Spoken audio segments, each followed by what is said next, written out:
Shoshone land, my burial sites are in there. My medicines are in there. My people's footprints is in there. Their thoughts and dreams are in there. I can't even go in there. The Shoshone elders and tribesmen always lead us to the gate, and they give us permission to cross over. They are our hosts. For thousands of years, the Western Shoshone people have inhabited the land now known as Nevada.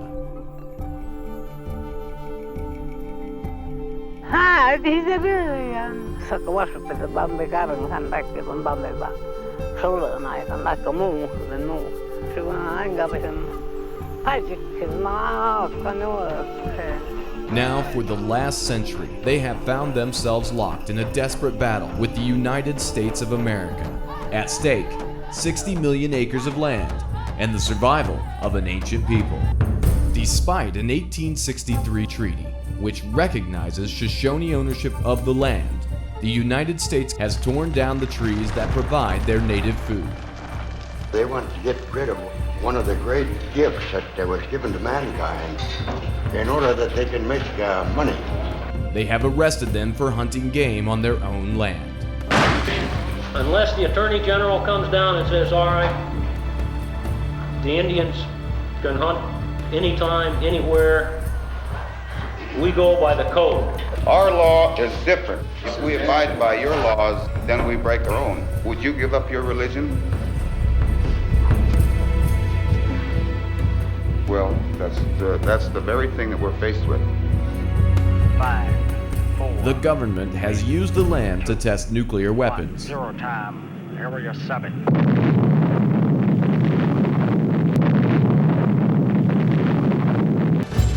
And they have seized Shoshone cattle and horses to open the land to mining interests. You have stripped us of our dignity, of our honor. And that is exactly what you're doing here. I can't debate the who says about what. We're just told there are cattle up there that are supposed to be moved. We're looking at truly a cultural genocide of the Western Shoshone people as Western Shoshone. And you're stuck in these little colonies. You can't go out there and pick pinus whenever you want to, or you can't go out and hunt whenever you want to. It's like a concentration camp. When producer and director Joel Friedman first turned his lens on the Western Shoshone people in 1972, he captured the political awakening of a people determined to take back control of the land that is their birthright. When you say that the Indian people own all this land, they say, oh, no, that's not true because the United States stole all that. There is no way that the United States government can steal land legally, because in the Treaty of Ruby Valley, the federal government recognizes Western Shoshone ownership of all this area. We still own the land according to our treaty. As I read it here a few minutes ago, it does not say anything about the land was taken away from you. The Western Shoshone Treaty of 1863 does not give the Western Shoshone people any land. It takes away land. In other words, when you use the word take, you might as well use the word stolen. You know, every stolen property has to be returned. And this land is still ours. The federal government has the power and the right to take lands from anybody in this country when it wants to.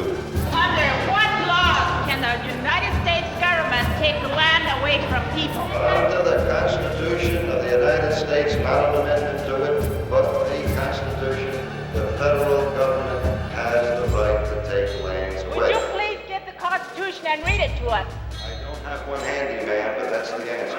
It's just the white people move that belong to us, they said. Why? Why they say like that? Yeah. Damn those white people. Excuse me to cuss like that. That's okay. In the following years, as the Western Shoshone took their battle from tiny town hall meetings all the way to the Supreme Court, Friedman and his camera were there. The Ninth Circuit, the Court of Appeals in San Francisco, decided two things. One, that we had not been paid, and two, they went on and decided that we do own the land.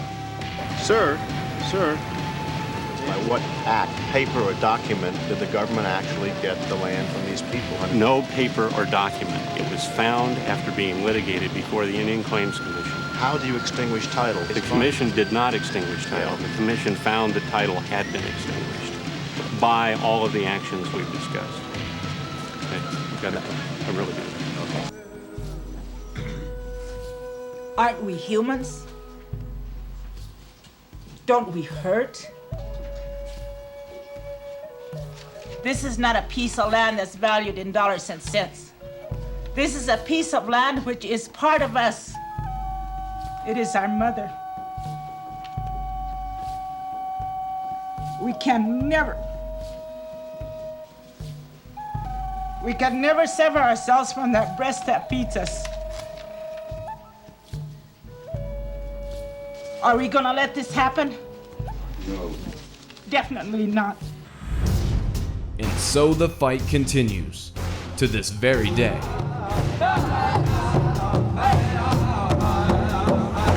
We have received a full report from the Inter-American Commission on Human Rights in 2002. They found the United States in violation of our rights to property, due process, and equality under law.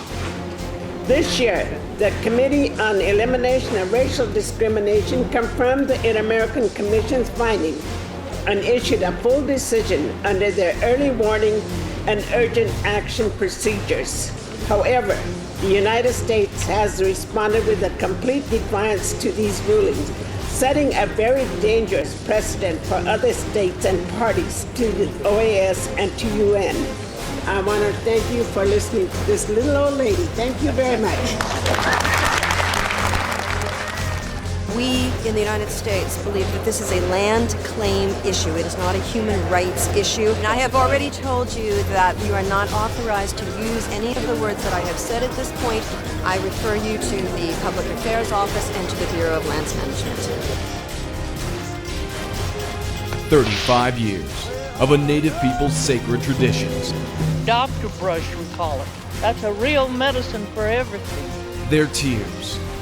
Grandfather, thank you for helping me to understand our people. And their ongoing struggle to protect themselves from tyranny. You're hurting me, goddammit, you're hurting me! And their Mother Earth from plunder. The true story of an epic battle, filmed as it happens. Land of the Brave.